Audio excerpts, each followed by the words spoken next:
What's up, everybody? We're on day 153 of our Bible in a Year series, and we're continuing on in Job. Today, it's just Job we're hearing from. This is a kind of a final plea, if you will. Job's final claim of innocence, and that's all we're going to hear today. With just how the chapters are split up, I'm trying to keep things that are contextually together more. So that's why we had some shorter days and some longer days. But today, that's where we will be at. So let's jump straight into Job 29. Job continued his discourse, saying, If only I could be as in months gone by, in the days when God watched over me, when his lamp shone above my head, and I walked through darkness by his light. I would be as I was in the days of my youth, when God's friendship rested on my tent, when the Almighty was still with me, and my children were around me, when my feet were bathed in curds, and the rock poured out streams of oil for me. When I went out to the city gate and took my seat in the town square, the young men saw me and withdrew, while older men stood to their feet. City officials stopped talking and covered their mouths with their hands. The noblemen's voices were hushed, and their tongues stuck to the roof of their mouths. When they heard me, they blessed me. When they saw me, they spoke well of me. For I rescued the poor who cried out for help, and the fatherless child who had no one to support him. The dying blessed me, and I made the widow's heart rejoice. I clothed myself in righteousness and enveloped me in my just decisions were like a robe and a turban. I was eyes to the blind and feet to the lame. I was a father to the needy, and I examined the case of the stranger.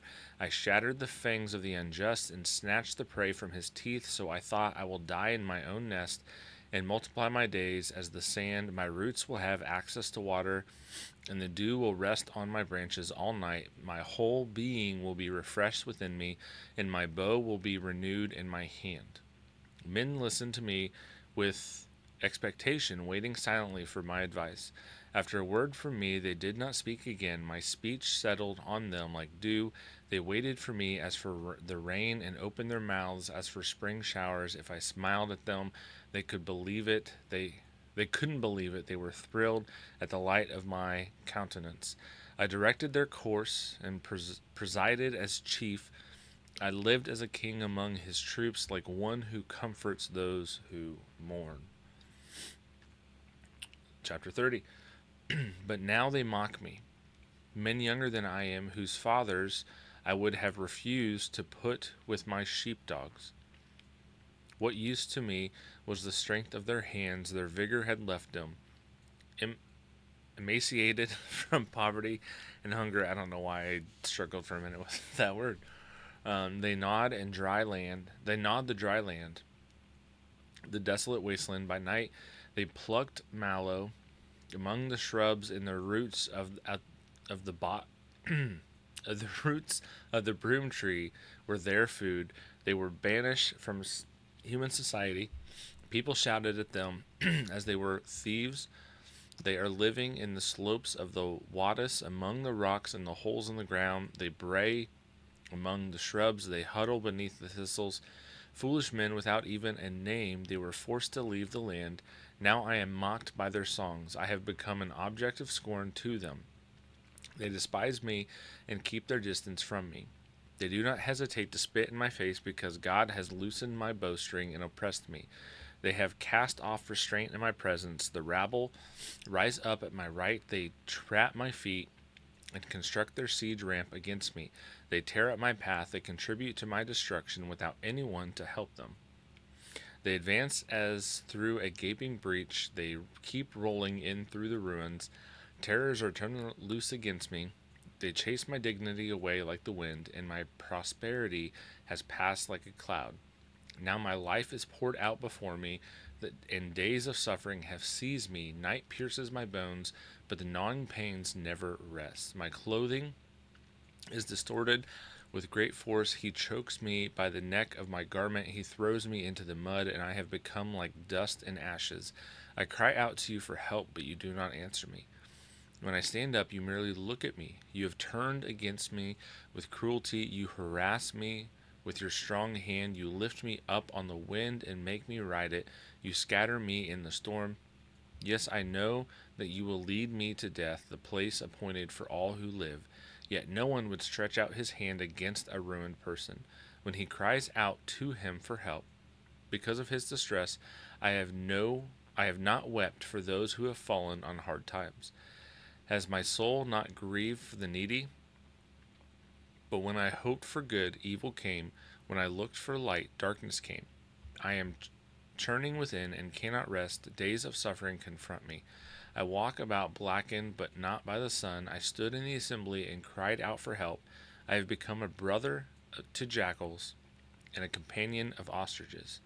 My skin blackens and flakes off, and my bones burn with fever. My lyre is used for mourning, and my flute for the sound of weeping. It's an interesting couple lines there about the jackals and the ostrich, and then the instruments kind of stick out to me.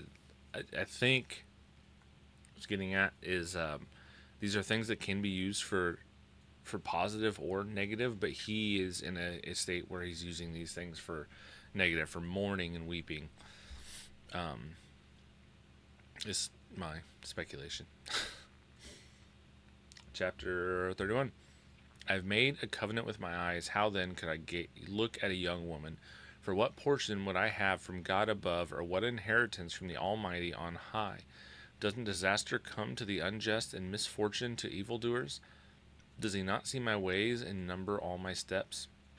If I have walked in falsehood, or my foot has rushed to deceit, let God weigh me on accurate scales, and he will recognize my integrity.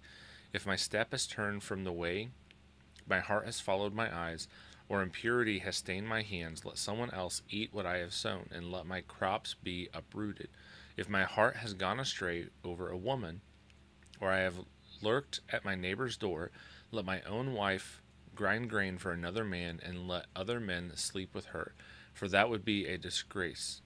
It would be an iniquity deserving punishment, for it is a fire that consumes down the Abaddon, it would destroy my entire harvest. If I have dismissed the case of my male or female servants when they made a complaint against me, what could I do when God stands up to judge? How should I answer him when he calls me to account? Did not one who made me in the womb also make them? Did not the same God form us both in the womb? If I have refused the wishes of the poor, or let the widow's eyes go blind, if I have eaten my few crumbs alone without letting the fatherless eat any of it, for from my youth I raised him as his father, and since the day I was born I guided the widow. If I have seen anyone dying for lack of clothing, or a needy person without a cloak, if he did not bless me while warming himself with the fleece from my sheep, if I ever cast my vote against a fatherless child, when I saw that I had support in the city gate, then let my shoulder blade fall from my back, and my arm be pulled from its socket, for disaster from God terrifies me, and because of his majesty I could not do these things. If I place my confidence in gold, or called fine gold my trust, if I have rejoiced because my wealth is great, or because my own hand has acquired so much, if I have gazed at the sun when it was shining, or at the moon moving in splendor, so that my heart was secretly enticed, and I threw them a kiss, this would also be an iniquity deserving punishment, for I would have denied God above. Have I rejoiced over my enemy's distress, or become excited when trouble came his way? I have not allowed my mouth to sin by asking for his life with a curse. Haven't the members of my household said, who is there who has not had enough to eat at Job's table? No stranger had to spend the night on the street, for I opened my door to the traveler. I have covered my transgressions as others do, by hiding my iniquity in my heart. Because I greatly feared the crowds, and because the contempt of the clans terrified me, so I grew silent and would not go outside. If only I had someone to hear my case. Here is my signature. Let the Almighty answer me. Let my opponent compose his indictment. I would surely carry it on my shoulder and wear it like a crown. I would give him an account of all my steps.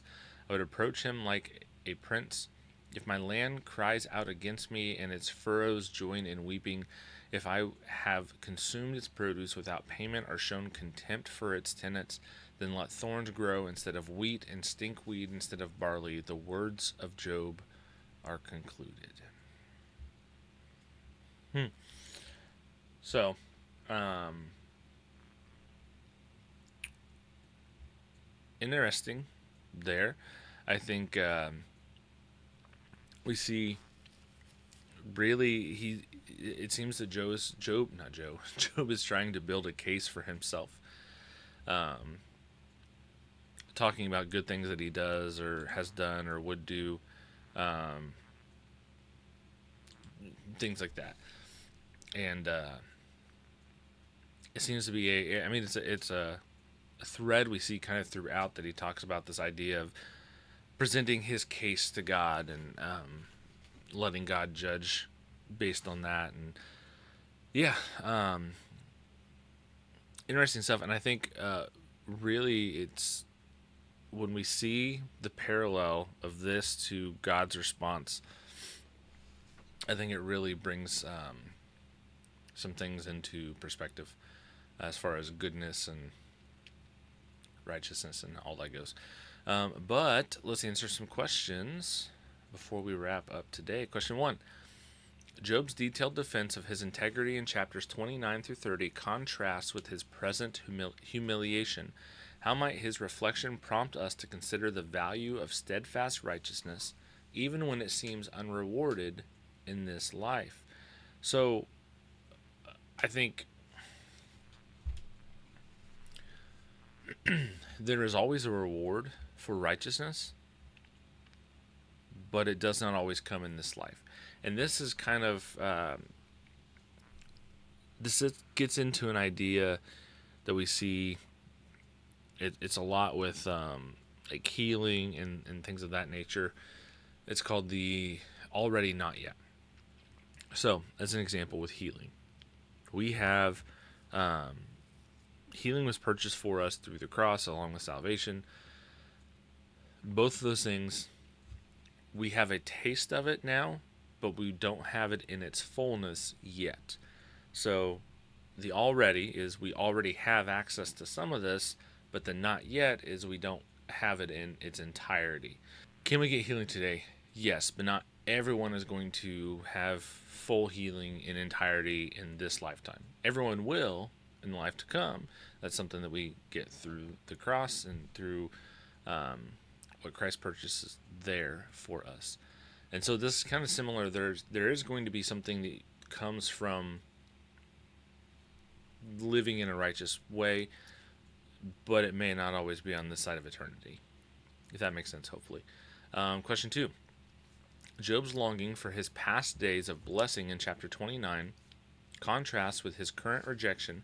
How might this shift challenge us to reflect on the tension between cherishing God's past faithfulness and trusting him in seasons of apparent abandonment? I would say these actually go hand in hand rather well.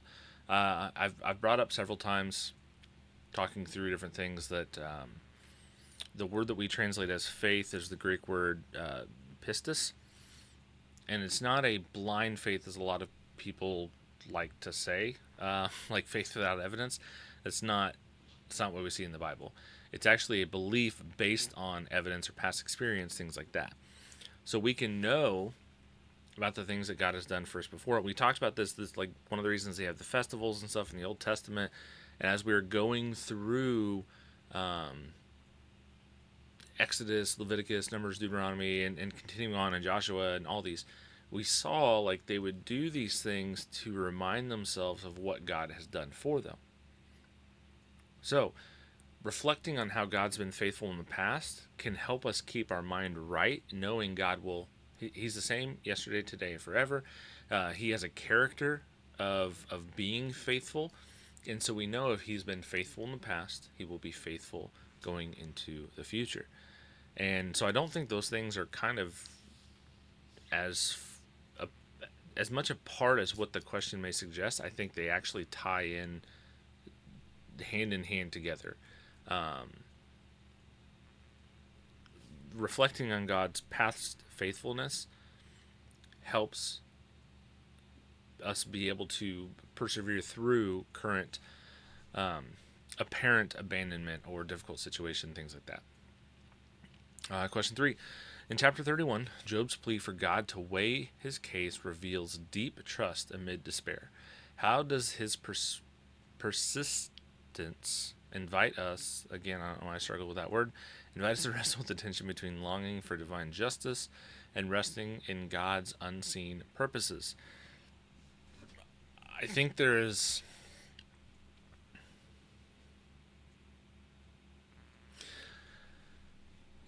justice is a good thing, right? Um, I think we can sometimes, like what I think we see here with Job, we can misinterpret or misunderstand what is actually going on. And we can think that we deserve much better than what we have or what we actually deserve. We can also uh, think that we deserve. I'll leave that. We can think that we deserve much better than what we actually deserve, right? Now,